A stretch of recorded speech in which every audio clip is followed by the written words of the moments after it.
So hi cuties, welcome back to my channel love is life. और आप सुन रहे हो दास्तानी इश्क। ये दास्तानी इश्क का लास्ट पार्ट है जो मैं आप लोगों को सुनाने जा रही हूँ। इसके बाद दास्तानी इश्क का ये पार्ट बंद हो जाएगा। ये स्टोरी यहाँ पे दी एंड हो जाएगी। सो चलिए दास्तानी इश्क के प्रीवियस पार्ट की तरफ आगे बढ़ते हैं।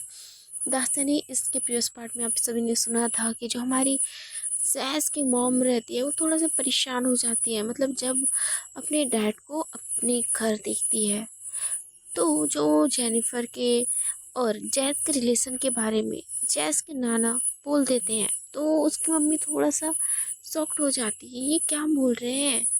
तो उसके बाद उनके नाना उनको समझाते हैं कि बेटी, मैंने तुम्हें खो दिया है लेकिन अब तुम्हें और मेरी बेटी को नहीं खोना चाहता। मैं तुम दोनों को खोना बिल्कुल भी अफोर्ड नहीं कर सकता हूँ। तो मुझे तुम दोनों के रिलेशन से कोई इशू नहीं है। ये बोल के जो सॉरी, जो जैस के नाना रहते हैं वो बोलते हैं, बेटा मुझे आप भी माफ़ कर दीजिए। हमने पिता होने का कोई भी फर्ज अच्छे से नहीं निभा सके और ना ही हम आपको आपकी पुरानी लाइफ आपको वापस दे सकते हैं। लेकिन मैं नहीं चाहूँगा कि तुम्हारी बेटी को मैं वो फिर से वो जो पास्ट में हुआ है वो फ्यूचर में हो। इसलिए मुझे जैस और जेनिफर के रिलेशन से कोई इशू नहीं है। मैं एक्सेप्ट करता हूँ इन दोनों को। ऐसे बोल के जो जैस की तरफ जो है उनके नाना देखने लगते हैं तो जैस परेशान हो जाती है। यार ये क्यों आए हैं अच्छे खासे हंसते परिवार को क्या बिखारने आए हैं क्या? ये इस तरीके से बात क्यों कर रहे हैं? अभी हमने तो अपनी मॉम को बताया भी नहीं है हम दोनों के रिलेशन के बारे में। ये बिना सोचे समझे कैसे बता सकते हैं? ये बोल के जैस जो है परेशान हो जाती है और जेनिफर भी जैस की तरफ देखने लगती है। तभी जैस की मॉम जो है जेनिफर और जैस की तरफ देखते हुए बोलती है, तुम्हारे नाना क्या बोल रहे हैं जैस? तो बोलते हैं, हाँ मॉम, आपका क्या मतलब है? तो बोलते हैं, तुम दोनों का क्या चल रहा है? तो जैस जो है एक लंबी सांस लेते हुए बोलती है, मॉम एक्चुअली। तो बोलते क्या? तो बोलती है, एक्चुअली मॉम, जेनिफर और मैं एक दूसरे से बेहद प्यार करते हैं। तो उसकी मम्मा जो रहती है वो परेशान हो जाती है और वो थोड़ा शॉक्ड भी हो जाती है। वो बोलती है, क्या बोल रहे हो तुम? तुम्हें पता है तुम क्या बोल रही हो? तो जैस बोलते हैं, यस मॉम आई नो मैं क्या बोल रही हूँ, बट सीरियसली आई लव हर।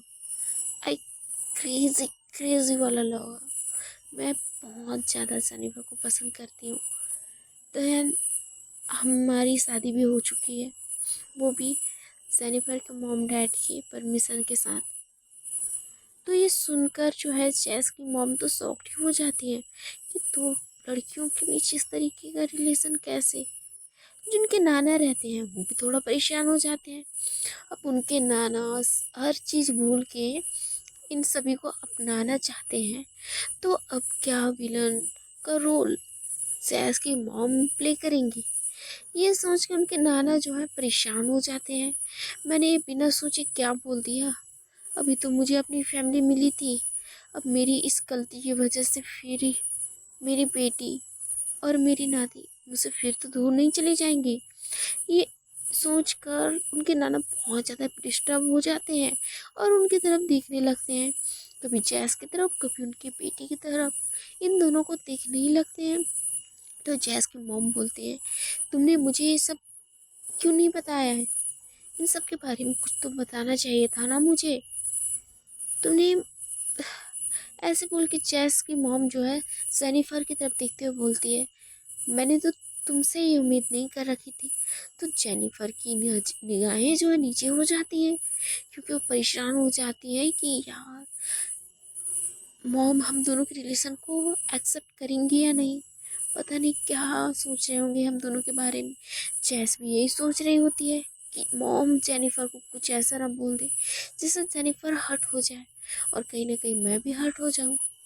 लेकिन कुछ टाइम ऐसी बहस के बाद जेनिफर जैस की तरफ देखते हुए उसकी मॉम जो है बहुत ज़्यादा खिलखिलाते हुए हंसती हैं। तो उस टाइम सभी शॉक्ड हो जाते हैं जैस की मॉम को इस तरीके से हंसते हुए देखकर। इधर जेनिफर भी शॉक हो जाती है, प्लस जैस के नाना भी। और जेनिफर जो है जैस की तरफ देखते हुए बोलती है, क्या हुआ? क्या हम दोनों की वजह से आपकी मम्मा सदमे में तो नहीं चली गई? तो जैस बोलते हैं, क्या बोल रहे हो आप? बोले यार पर हंस क्यों रहे हैं? तो जैस की मॉम बोलती है, पागल हो क्या? मुझे तुम दोनों के रिलेशन से कोई इशू नहीं है। वो तो मुझे पहले ही पता चल गया था कि तुम दोनों के बीच क्या है, लेकिन मैं तुम दोनों के मुंह से जानना चाहती थी। लेकिन एंड मौके पे पापा आकर आप दोनों के रिलेशन के बारे में मुझे बता दिए, तो मैं शॉक्ड हो गई थी। और थोड़ा सा मुझे गुस्सा भी आ रहा था। ये चीज़ मैं तुम लोगों के मुंह से जानना चाहती थी, लेकिन तुम लोग तो बताने का नाम ही नहीं ले रहे थे। अब तुम्हारे नाना बता दिए तो क्या ही कर सकते हैं। तो जो जेनिफर रहती है वो जैस की तरफ देखते हुए बोलते हैं, यार मॉम ने तो डरा ही दिया था। तो जैस जो है अपनी मॉम के पास जाते हुए बोलती है, मॉम आपको कोई दिक्कत नहीं है हम दोनों के रिलेशन से? तो जैस के मॉम जरेस के सर पे हाथ फैलाते हुए बोलती है, नहीं बेटा मुझे कोई दिक्कत नहीं है। वैसे भी प्यार तो प्यार होता है ना, चाहे तुम किसी भी जेंडर के इंसान से करो, प्यार प्यार ही होता है। और वैसे भी तुम्हारे डैड और मैं बहुत ओपन माइंडेड थे। अब मैं भी ओपन माइंडेड हूँ, तो मुझे अपनी बेटी के रिलेशन से कोई इश्यू नहीं है कि मेरी बेटी किससे एक्सेप्ट करेगी और किसे नहीं। मुझे तो इस बात की खुशी है जिसे वो एक्सेप्ट करी है, जिसे वो पसंद करती है। बहुत खूबसूरत है, बेनतहा खूबसूरत है। वो तो मेरी बहू बनने के लायक क्या, बहुत अच्छे से लायक है यार। मुझे पसंद है जेनिफर। मैं मन ही मन सोचती थी जब मैंने जेनिफर को देखा था, काश मेरी एक बेटा होता तो मैं जेनिफर की शादी अपने बेटे से करा देती। लेकिन अब पता चल रहा है कि मेरी बेटी तो छुपा रुस्तम निकली। मेरे मन की बात वो आगे ही जान ली और ये सब हो गया। तो सब कुछ जानने के बाद जैस और जेनिफर भी स्माइल करने लगते हैं और बोलते हैं, यार मम्मा आपने तो हमें डरा ही दिया था। तो जैस की मॉम जो है उन दोनों को हक करते हुए बोलती है, बच्चों मुझे तुम दोनों के रिलेशन से कोई इशू नहीं है, ना आज है ना कल रहेगा। तुम जैसे हो वैसे ही मुझे पसंद है। बस तुम दोनों बहुत खुश रहो, इससे ज़्यादा मैं कुछ चाहती नहीं हूँ। ओके आई लव यू मेरी बच्ची। ऐसे बोल के जैस के माथे पे एक किस करती है। तो जेनिफर जो है बोलती है, और मेरे को? तो जैस की मॉम जो है जेनिफर की भी फोrehead पे किस कर देती है। देन जो उनके नाना रहते हैं वो अपनी बेटी के पास आते हुए बोलते हैं, बेटा आप मुझे भी माफ़ कर दीजिए। मैं तुम्हारे पिता होने के बावजूद भी तुम्हें इतने सालों तक जेल में कैद करके रखा, किसी कैदी की तरह। ना तुम्हें बाहर की दुनिया देखने दी, ना तुम्हें अपनी ही बेटी से मिलने नहीं दिया। यहाँ तक कि मैंने तुम्हारे हस्बैंड को मार दिया और जैस के सर से अपने डैड का जो है छाया ही उतार दिया। इसके लिए मुझे सच में माफ़ कर दो। लेकिन मुझे पता है माफ़ी देना पॉसिबल नहीं है, बट सीरियसली बेटा मुझे माफ़ कर दो प्लीज़। ऐसे बोल के जो जैस के नाना रहते हैं वो उनकी आंखों में आंसू टपटपाने लगता है, उनकी आंखों से आंसू बहने लगती हैं। तो जो जैस की मॉम रहती है अपने डैड के पास जाते हुए बोलती है, डैड डोंट वरी, मुझे कोई फ़र्क नहीं पड़ता। मुझे बस इतना पता है कि आपने अपनी गलती एक्सेप्ट की है, मेरे लिए बहुत बड़ी बात है। आई नो आप मेरी खुशी चाहते थे पहले भी, अब भी चाहते हो। लेकिन डैड अगर आपने मेरी खुशी पहले अच्छे से देखी रहती तो आपको पता चल जाता कि मेरी खुशी किस में है। और thank you so much dad, आपने हमें फिर से एक्सेप्ट किया इसलिए। ऐसे बोल के जेनिफर की मॉम जो अपने डैड को हक कर लेती है। Then second thing, thank you so much मेरी बेटी कि तुमने मेरी ज़िंदगी में आकर इतने बड़े बड़े चीज़ों को किया और मुझे अपनी फैमिली से दोबारा मिलाया। तो जैस बोलती है, मॉम मैं आप ही की बेटी हूँ और आपकी खुशी के लिए मैं तो कुछ भी कर सकती हूँ ना। एंड सीरियसली गलती मेरी भी है, मैंने आपको बचपन से नफरत किया। मैंने ये जानने की कभी कोशिश नहीं किया कि आप किस हालत में हो, बट अब मुझे समझ आया कि आप किस हालत में हो थे और किस हालत से गुजरे हो। I know mom and I am really sorry, ऐसे बोलती है। देन यहाँ पे इन दोनों का जो है रिलेशन अच्छे से चल जाता है और उनकी मॉम जो है इन दोनों के रिलेशन से इनको कोई इशू नहीं रहता है। और इसी तरीके से कुछ दिन बीत जाते हैं। देन दूसरी तरफ से जो हमारी ऐना रहती है वो अपने मॉम डैड के साथ वहाँ आती है।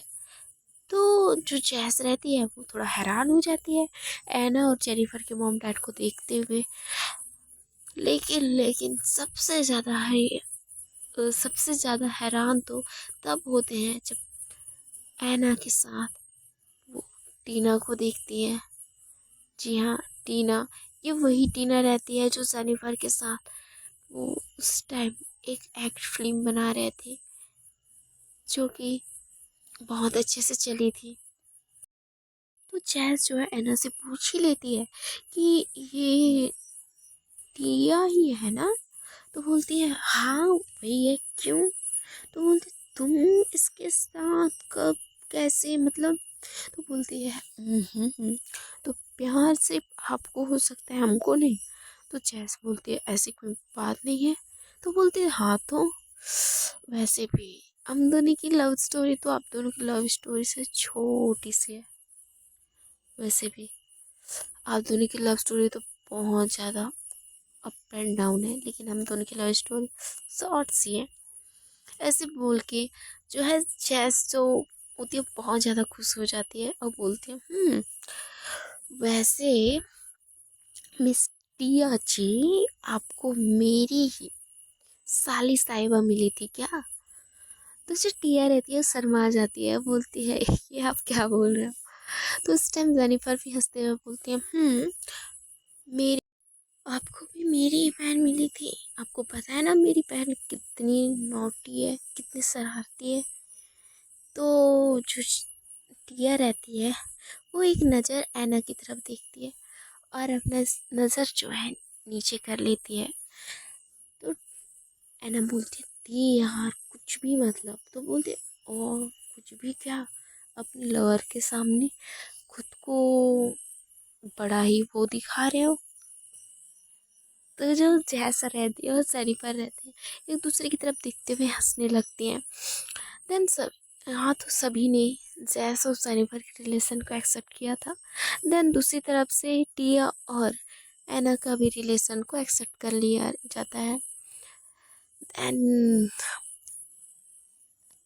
सभी का उस टाइम जो है डिनर हो जाता है और सभी जो है एक दूसरे से बात करते हैं, बहुत अच्छे से वक्त गुजारते हैं। यहाँ पे जो जैस के ऑल फैमिली रहती है जिसमें उसके नाना, मामा, मामी सब भी ऐड रहते हैं और दूसरी तरफ जेनिफर की भी फुल फैमिली रहती है।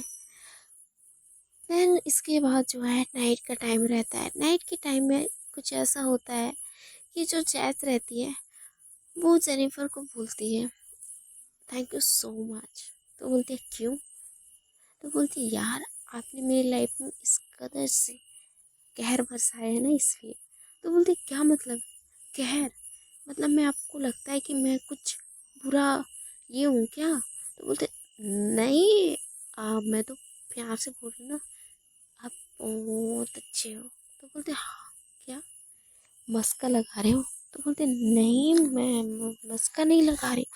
तो बोलते अच्छा तो क्या लगा रहे हो, मुझे तो वैसा ही लग रहा है कि आप मुझे मस्का लगा रहे हो। बोलते अच्छा पापा सॉरी, मैं बस इतना बोलना चाहूँगी कि आप जिस दिन से मेरी लाइफ में आए हो तब से मेरी लाइफ में पता नहीं, लेकिन खुशियाँ तो मेरी लाइफ में बहुत ज़्यादा आई हैं and I love so much. ऐसे बोल के जो जैस रहती है वो सनीफर की तरफ देखती है। देन सनीफर भी जैस की तरफ देखते हुए बोलते अच्छा तो अपने पार्टनर को कोई थैंक यू बोलता है क्या। सनीफर ये बोल के स्माइल करने लगती है और वो जिस तरीके से बोलती है वो सेड्यूस करने वाले वे में बोलती है। तो जैस बोलती है अब क्या क्या बोलना क्या चाहते हो? तो बोलती नहीं, मैं तो कुछ नहीं बोलना चाहती हूँ, मैं तो बस इतना बोल रही हूँ कि क्या? तो बोलते हैं कि ऐसे बोल के जो सनीफा रहती है कुछ टाइम के लिए चुप हो जाती है और वो जैस की तरफ देखने लगती है। देन जैस जो है अपनी नजरें जो है नीचे कर लेती है और तभी जेनिफर जैस के लिप्स पे किस कर लेती है। एंड वो किस जो है धीरे धीरे वाइल्ड होने लगती है और वो दोनों एक दूसरे को बेइंतहा किस करने लगते हैं। धीरे धीरे जो जैस रहती है वो जेनिफर को किस करते करते बेड पे ले जाती है और धीरे धीरे उसके ड्रेस को भी धीरे धीरे करके निकालने लगती है। ये दोनों एक दूसरे को बेइंतहा मोहब्बत करने लगते हैं। जो जैस रहती है वो जेनिफर को बेइंतहा किस कर रही होती है, कभी उसके लिप्स पे, कभी उसके चिक्स पे, कभी उसके नेक पे बेइंतहा किस और प्यार बरसा रही होती है।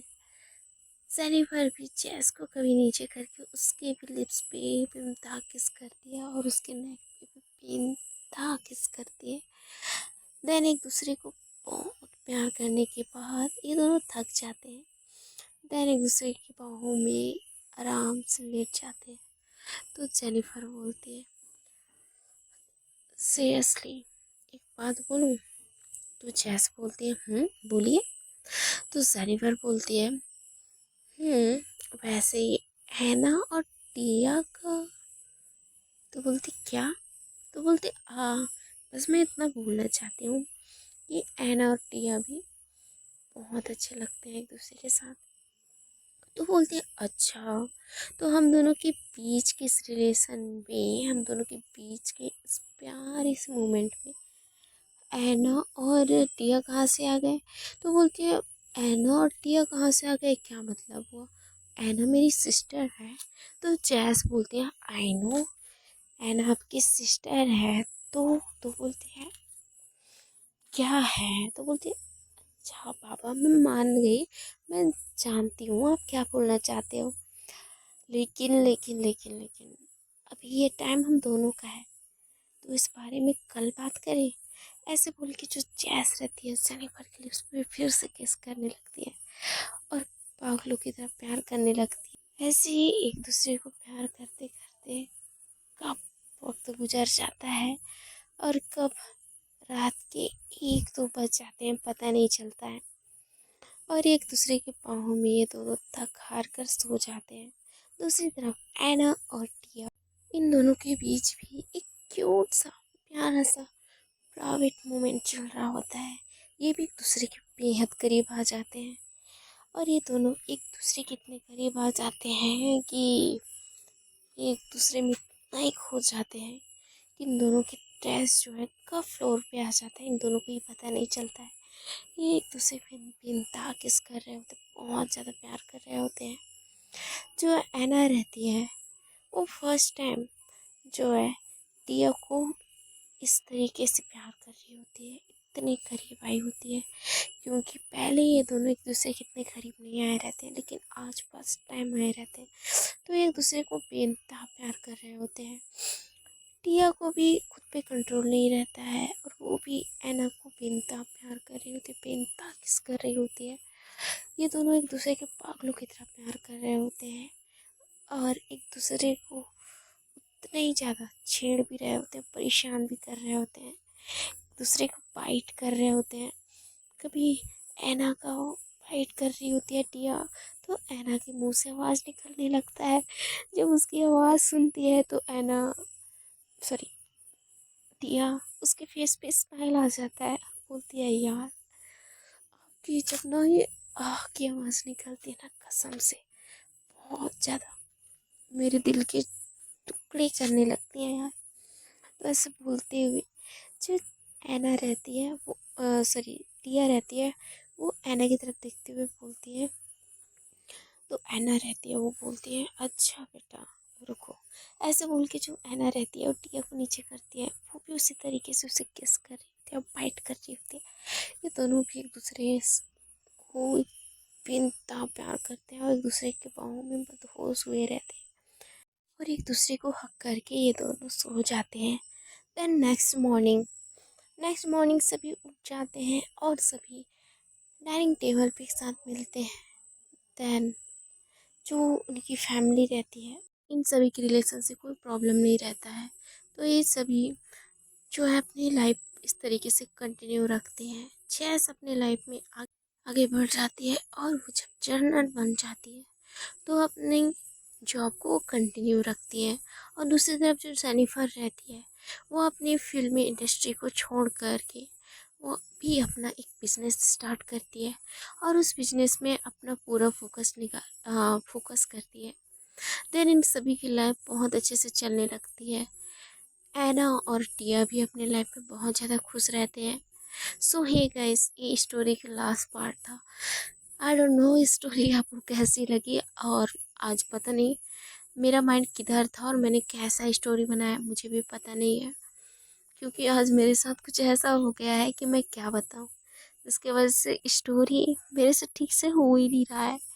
सो जैसा भी है मैंने उतना ट्राई किया है, तो प्लीज़ बताइएगा आपको स्टोरी कैसी लगी। अरे आप लोग यार क्या समझते हो यार कि मैं स्टोरी बनाना छोड़ दी हूँ तो आप लोग को भूल जाऊंगी क्या? वैसे आप लोग को मेरे ऊपर ट्रस्ट ही नहीं है यार, सीरियसली। इतना भी तो ट्रस्ट रखना चाहिए ना कि मैं स्टोरी तो डालूंगी, पोस्ट तो ज़रूर करूँगी। हाँ, थोड़ी सी देर हो गई है लेकिन ऑनेस्टली देर से आए लेकिन दुरुस्त आए, एक रहता है ना, वही समझ जाइए। And seriously I am sorry.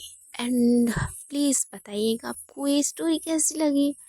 And अब से मैं ध्यान रखूँगी कि इस स्टोरी को मैं अच्छे से रिकॉर्ड कर सकूँ, क्योंकि इतने दिनों के बाद मैंने कम बैक किया है तो थोड़ा सा आप लोग को पता ही होगा मैं नर्वस हूँ। सो मुझे पता नहीं मैं क्या करूँ, तो सॉरी। अब नेक्स्ट टाइम से मैं ध्यान दूँगी कि स्टोरी अच्छे से मैं रिकॉर्ड करूँ, आप लोग पास बहुत अच्छे तरीके से आप लोग इस स्टोरी को सुनो भी।